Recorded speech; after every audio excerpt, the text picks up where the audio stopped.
আসসালামু আলাইকুম। নির্বাচনের বেশি দিন বাকি নেই, মাত্র ৬-৭ দিন বাকি আছে। তাই আমরাও দিন রাত ২৪ ঘন্টা কাজ করতে আছি। তো আজকেও অনেকগুলা কাজ বাকি আছে, তাই চইলে যাইতে আছি অফিসে। এইটা হয়েছে আমাদের ছাত্র শিবিরের অফিস।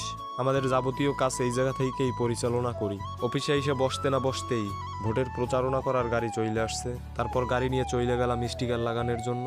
গাড়ির সামনের এই ফাঁকা জায়গায় আমরা স্টিকার দিয়া ঢাইকা দেবো। এই যে এখন নাইম ভাই স্টিকারের মাপ নিতে আছে, তারপর স্টিকারগুলো কাইটা গাড়ির সামনের যে ফাঁকা অংশগুলো আছে ওই সব জায়গায় লাগাইয়ে দেবো। আর মাশাআল্লাহ আমাদের গাড়ির ব্যানারগুলো অনেক সুন্দর বানাইছে, লেখাগুলোও অনেক সুন্দর লেখছে। স্টিকার লাগাইতে লাগাইতে জহুরের আয়োজন দিয়ে দিছে, তাই নামাজ পড়তে মসজিদে চলে গেলাম। নামাজ পড়া বাইরে হওয়ার পর অফিসে চলে আসলাম। আমরা যেই পালাগুলো বানাইছিলাম ওই পালাগুনায় ঝাড়বাতি লাগানোর জন্য ২-৩ জনকে বসাইয়ে দিলাম, আর বাকিদের নিয়ে চলে গেলাম বাড়ি বাড়ি নির্বাচনী প্রচারণার জন্য।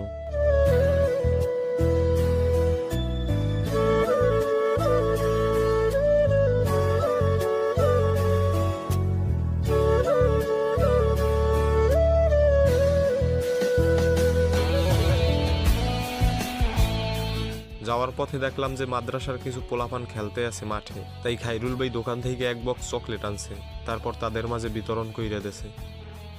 এরপর আমার এক বড় ভাই ফোন দিছে যে তাড়াতাড়ি আসো, আমার কিছু ভিডিও লাগবে। সে নাকি পৌরসভা নিয়ে একটা ডকুমেন্টারি বানাইবে, তাই চলে গেলাম তার কাছে তার কাজে সাহায্য করতে। গিয়ে দেখি যে ময়লার বিশাল এক স্তূপ। আমাদের পৌরসভায় যে এমন আছে ভাবা যায় না। আশেপাশে যাদের বাড়ি ঘর আছে তারা অনেক কষ্টে আছে, কারণ আমরা যাইতে যাইতে এই জায়গা থেকে অনেক দুর্গন্ধ পাইতে আছি। পৌরসভার যত ময়লা আছে সব এই জায়গায় নিয়ে ফালায়। এরপর আরেকটু সামনে যেয়ে দেখি রাস্তার অবস্থা পুরাই নাজেহাল। আমাদের পৌরসভায় যে এত ভাঙা রাস্তা আছে ভাবা যায় না। আরেকটু সামনে যেয়ে দেখি একটা আমের বাগান, তাই দেরি না কইরে একটু ঘুরে আসলাম।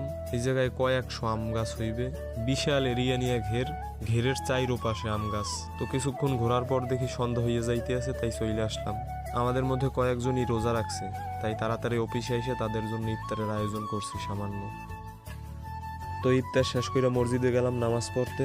তারপর নামাজ থেকে বাইর হইয়া চলে গেলাম পালা টানানোর জন্য। তো এরপর পালাও টানাইলাম। তো এই হচ্ছে সকাল থেকে সন্ধ্যা পর্যন্ত আজকের কাজ।